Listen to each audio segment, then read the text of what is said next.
So guys, spring has sprung on us once again and the warm weather is returning. Just this week in South Carolina, we reached 80-degree temperatures. My mother went to turn her air conditioning on in her 2014 Forester and found nothing but hot air blowing back in her face.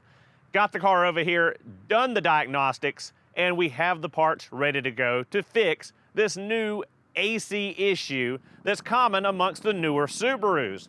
And it's right here on the high pressure AC line. With that said, let's go ahead and jump into what happens, why this fails, go ahead and repair it and get that cold air blasting once again.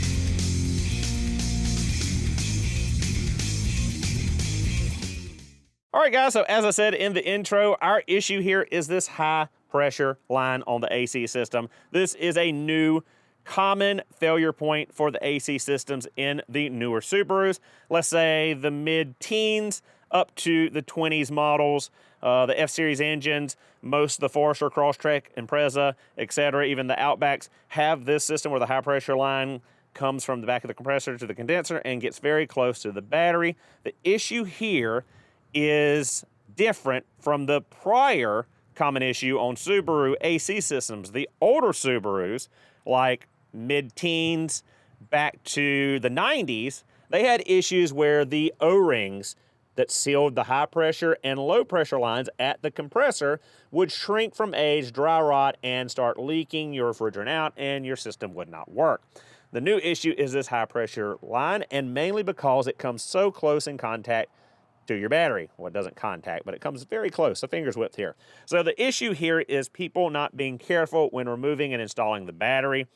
A lot of times what happens is they grab the handle, take the clamp off, and yank it up. You hit this line and jostle it too much, and you compromise this crimp. You've got aluminum crimped on to rubber at both ends because this has to flex a little bit between where it's bolted to the car rigidly and the engine that moves back and forth on its rubber engine mount. So you have to have some give here.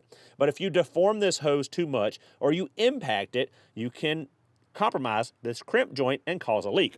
Now, when I got the car back over the wintertime, I believe, or the end of last summer, the car had some paperwork where it had AC system work done in 2022. It got a new AC compressor, a new condenser, and the system flushed out, charged, and all that good stuff.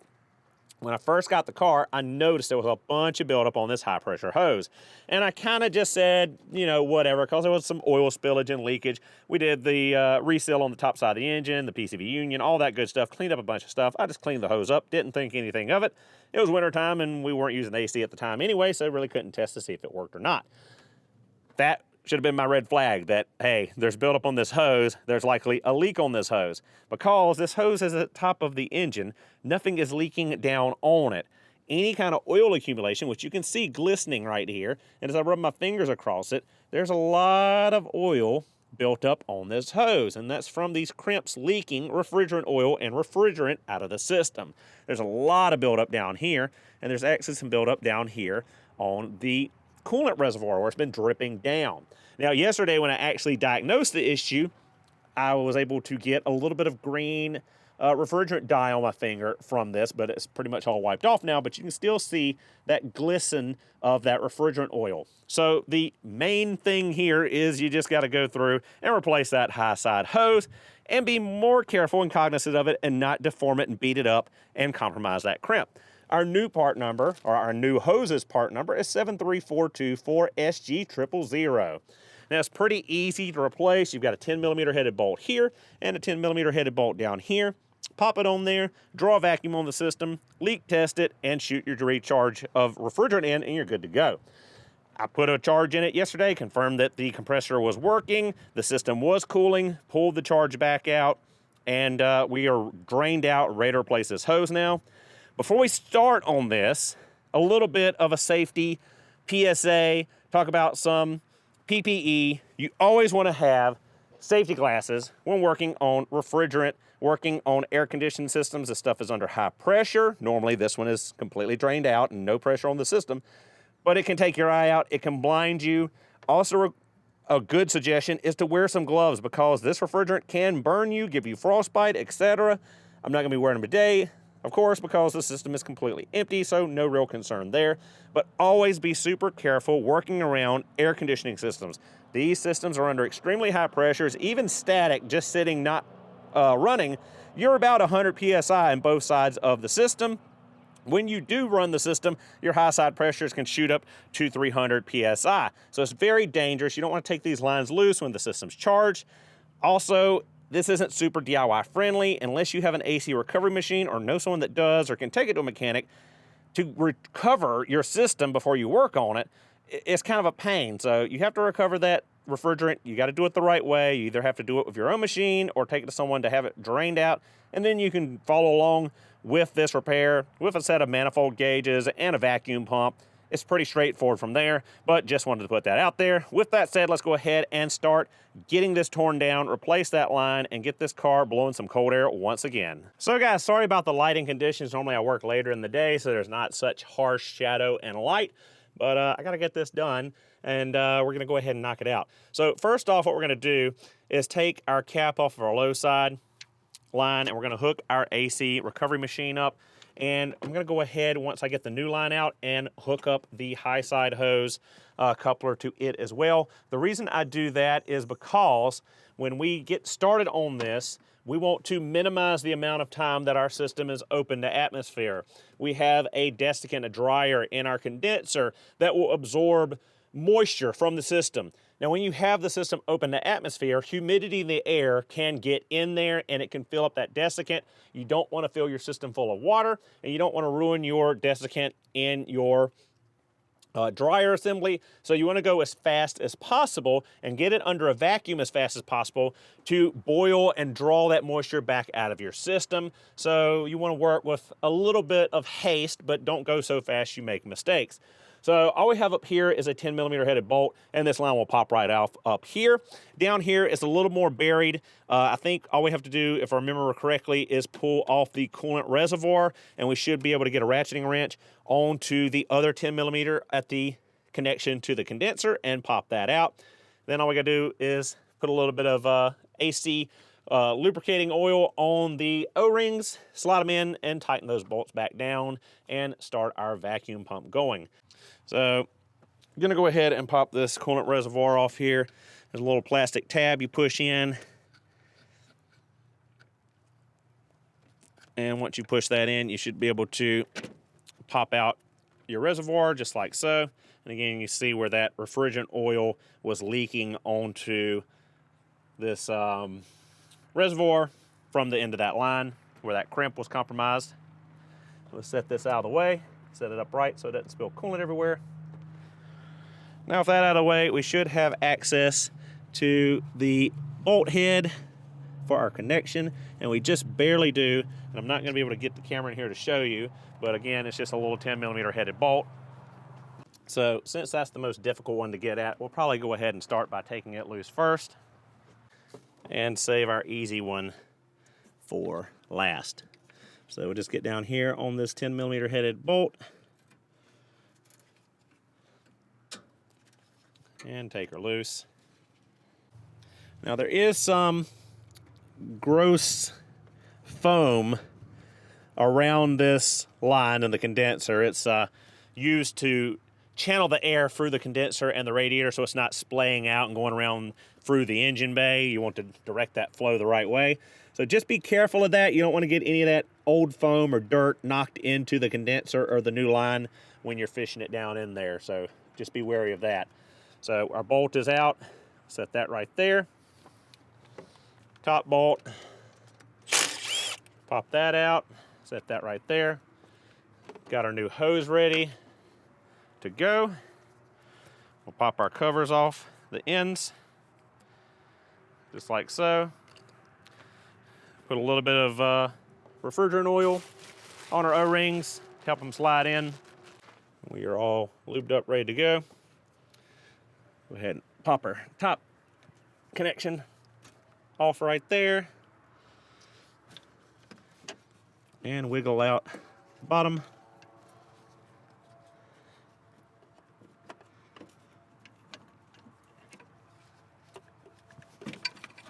Like so. You can really see that buildup now where this hose had been leaking for quite a while. And you can see a little bit of green from the dye where it had been leaking. So we'll go ahead and pop our hose into position. Again, being careful not to knock any dirt or debris or any of this mess from the foam into the condenser of the line.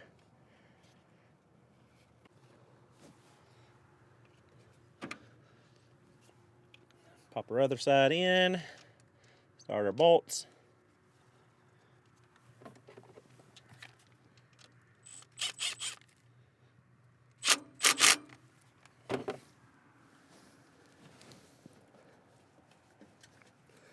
There are torque specs for that, but I haven't looked them up. I just normally just snug them up.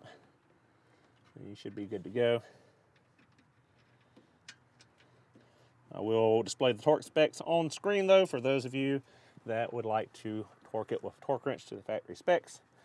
But with AC systems, I rarely do. A lot of times you're running bolts into aluminum, and you just, over the years, get a feel for how tight is good enough on it. So we're gonna go ahead and hook our high side up and get our vacuum going. And once we're vacuumed out, we'll leak test, make sure we're not losing our vacuum, and then we will charge our system up. So go ahead and get that vacuum drawing.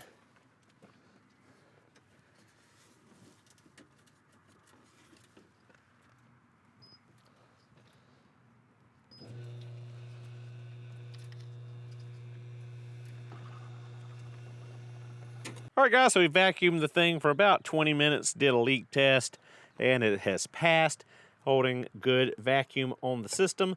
A lot better than yesterday when I vacuumed it down, and it was already about here. The low side was leaking down. Also the high side, of course, because it was on that high side hose. Now that that's done, we can go ahead and recharge our system and be done with the process. All right, getting ready to charge here, 1/2 kilogram. And charge both sides.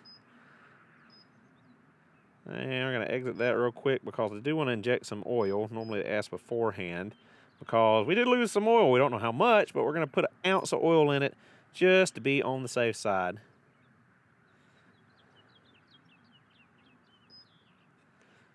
So this is a manual injector. I'll push and hold and monitor as I inject some oil just so I don't burn up that compressor.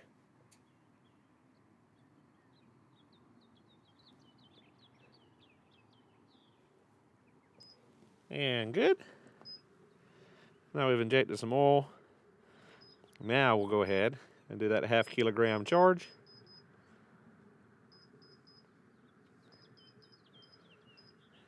Okay. And start. Inject oil. No, we already injected oil.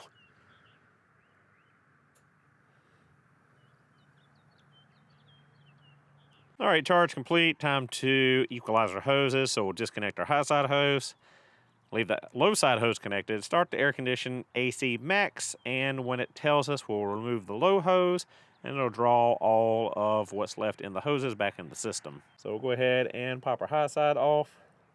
Always be careful because those Schrader valves can hang up. We're good there. And we'll put our cap on. And we'll jump in the car, start the AC to max.